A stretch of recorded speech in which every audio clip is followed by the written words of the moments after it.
KBS Drama Special, Love Attack. Ito ay isang maikling Korean drama na nakatakdang ipalabas ngayong November 2023.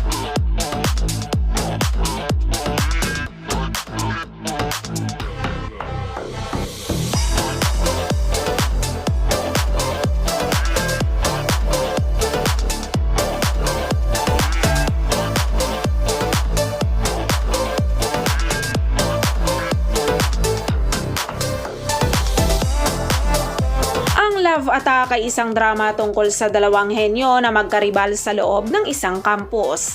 Isasalaysay nito sa kung ano ang mangyayari kapag si Cha Suk-jin, ang pangalawang ranggo sa paaralan, ay nagpahayag ng maling pag-ibig kay Kang Kyung-jo para maalog ang kanyang kaisipan at lumabo ang konsentrasyon ni Kang Kyung-jo.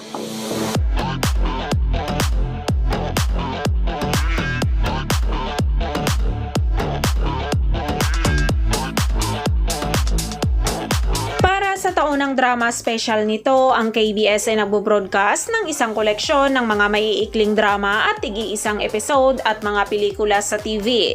Magtatampok ang 2023 KBS Drama Special ng kabuuang 10 proyekto kabilang ang 8 maiikling drama at 2 pelikula sa TV. Ang susunod na 4 na maiikling drama ay nakatakdang ipalabas sa Nobyembre kabilang ang Love Attack. Ang Love Attack ay may isang episode lang at nakatakdang ipalabas sa KBS2 Network sa November 25, 2023.